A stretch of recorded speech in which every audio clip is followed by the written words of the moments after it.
Hello guys, welcome to next video of this C plus plus series. तो last video में हमने देखा था कि हम स्ट्रिंग्स को आइटरेट कैसे कर सकते हैं। तो इस वीडियो में हम देखेंगे कि आस्काई वैल्यूज क्या होती हैं। तो आस्काई वैल्यूज को समझने से हमें स्ट्रिंग्स और कैरेक्टर्स को डील करने में काफ़ी आसानी होती है। तो समझते हैं आस्काई वैल्यूज क्या है। तो आस्काई का फुल फॉर्म क्या होता है? ASCII stands for American standard code for information interchange. और ये आस्काई वैल्यूज बनाई क्यों गई हैं? ये एक कैरेक्टर इनकोडिंग स्टैंडर्ड है इलेक्ट्रॉनिक कम्युनिकेशन के लिए। ये क्या करता है कि हर एक कैरेक्टर को एक पर्टिकुलर न्यूमेरिकल वैल्यू असाइन कर देता है, और उस न्यूमेरिकल वैल्यू से हम पहचानते हैं कि ये किस कैरेक्टर के लिए है और वो कैरेक्टर क्या होगा। जैसे कि हम कैरेक्टर्स को नंबर्स की तरह इनकोड करके यूज कर सकते हैं। अब ये सी प्लस प्लस में इम्पॉर्टेंट क्यों है, या किसी भी प्रोग्रामिंग लैंग्वेज में आस्काई वैल्यूज क्यों इम्पॉर्टेंट है? क्योंकि जब भी हम सी प्लस प्लस प्रोग्राम में या किसी भी प्रोग्रामिंग लैंग्वेज के प्रोग्राम में कैरेक्टर स्टोर करते हैं, तो वो कैरेक्टर नहीं स्टोर होता है मेमोरी में, उसकी आस्काई वैल्यू स्टोर होती है। और जो आस्काई वैल्यू होती है उसकी बाइनरी फॉर्म जाके स्टोर होती है मेमोरी में। लेकिन आस्काई वैल्यूज हम क्यों पढ़े? हम तो बिना पढ़े भी स्ट्रिंग और कैरेक्टर यूज कर सकते हैं। तो आस्काई वैल्यू का नॉलेज होने से हमें क्या होता है कि हम कैरेक्टर्स के ऊपर कंपैरिजन, कन्वर्जन या कुछ भी मैनिपुलेशन करेंगे, तो वो समझना हमारे लिए आसान हो जाएगा कि ये हो कैसे रहा।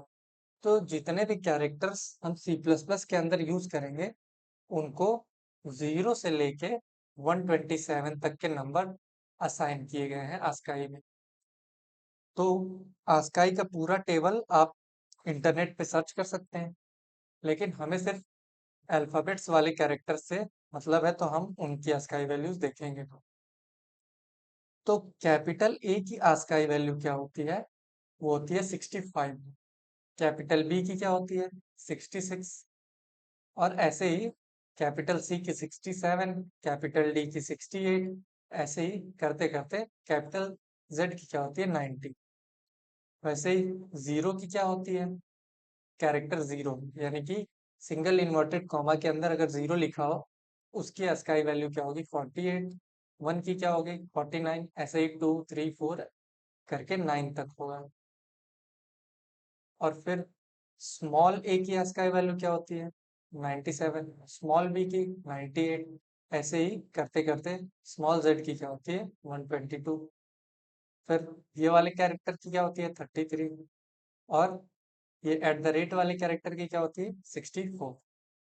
तो ये था आस्काई वैल्यूज कैरेक्टर्स का। हमें इनको याद करने की जरूरत नहीं है, क्योंकि हम चाहे तो आस्काई वैल्यू को कैरेक्टर में कन्वर्ट कर सकते हैं और कैरेक्टर को उसकी आस्काई वैल्यू में कन्वर्ट करके देख सकते हैं। तो सी प्लस प्लस में अगर हमें किसी कैरेक्टर की आस्काई वैल्यू चेक करनी है, तो हम देखते हैं कैसे चेक करेंगे। तो मान लेते हैं हमारे पास एक कैरेक्टर है, कैर C H equals to F मान लेते हैं। अब हमें इसकी आस्काई वैल्यू जाननी है। इंट आस्काई नाम का एक वेरिएबल बनाएंगे और उसमें इसको टाइप कास्ट कर देंगे। टाइप कास्टिंग मैंने पहले के वीडियोस में बताई है, आप देख सकते हैं। तो इसको हम टाइप कास्ट कर देंगे इंटीजर में और स्टोर कर लेंगे इस वेरिएबल में, और इसको प्रिंट करा के चेक कर लेंगे कि इसकी आस्काई वैल्यू क्या है। तो इसको रन करें तो हमें मिला 70। तो एफ की आस्काई वैल्यू क्या है? 70। अगर ए की चेक करना हो जो कि थी 65, तो फिर से इसको रन करेंगे तो 65 आ जाएगा। वैसे ही हम किसी की भी आस्काई वैल्यू चेक कर सकते हैं। तो ये था conversion from character to ASCII.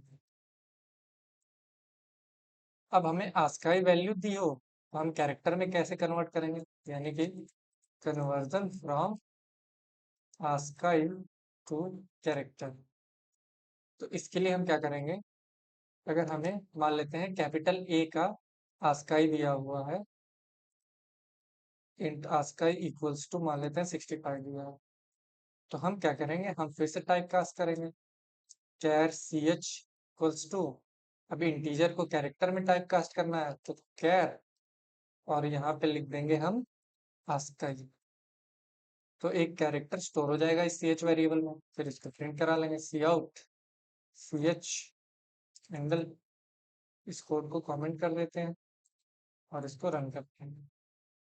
तो यहाँ पे अगर रन किया तो हमें ए मिल गया।